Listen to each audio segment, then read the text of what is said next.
Hello दोस्तों। देखिए, आज मैं आपको एक बहुत इंपॉर्टेंट आसन के बारे में बताने जा रहा हूं जिसको कहते हैं वज्रासन। और इसकी तारीफ ये है कि इसको खाना खाने के बाद भी किया जा सकता है। That is the only one posture. सिर्फ ये एक इकलौता ऐसा आसन है जिसको खाना खाने के बाद किया जा सकता नहीं, बल्कि करना चाहिए। ऐसा क्यों है मैं आपको बताता हूं। इसको करने का सही तरीका, आपके दोनों घुटने मिले हुए हैं, दोनों पैर पीछे मिले हुए हैं, आराम से बैठ जाइए। खाना खाने के तुरंत बाद जब आप ऐसे बैठे हुए हैं तो देखिए होता क्या है। आपने अभी अभी खाना खाया है, आप इस पोजीशन में बैठ गए आराम से।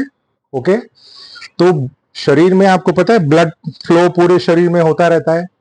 तो वो ब्लड जो पैरों की साइड जाना चाहिए था, वो कुछ देर के लिए ब्लॉक हो गया है उसका रास्ता।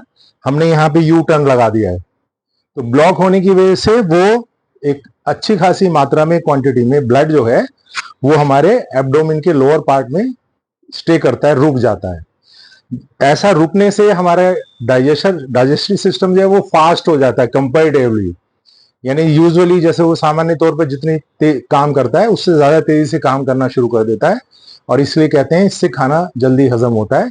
या ये कहिए कि एसिडिटी या गैस्ट्रिक ट्रबल नहीं होती है, या आपको कॉन्स्टिपेशन नहीं होता है। आपका डाइजेस्टिव सिस्टम स्मूथ बना रहता है। वज्रासन।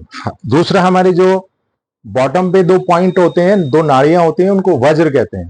तो वो पॉइंट दोनों के दोनों प्रेस होते हैं हमारे हील से।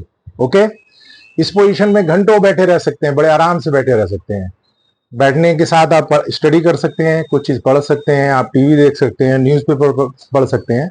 तो खाना खाने के बाद इस पोजीशन में बैठने की आदत डालिए और आज आप देखेंगे कि आपकी एपेटाइट बढ़ती जा रही है, आपकी भूख बढ़ती जा रही है, खाना जल्दी हजम होता है। बहुत से लोगों को तो यही इतनी प्रॉब्लम होती है कि एसिडिटी या गैस्ट्रिक ट्रबल से इतना परेशान होते हैं, जिसकी वजह से अननेसेसरी एयर जो होती है, अननेसेसरी अनावश्यक वायु जो होते हैं वो शरीर में रहने लगती है, और उससे कई बार बड़ी प्रॉब्लम हो जाती है, बड़ी भयानक प्रॉब्लम हो जाती है। तो उसका रिलीज होना बहुत जरूरी है।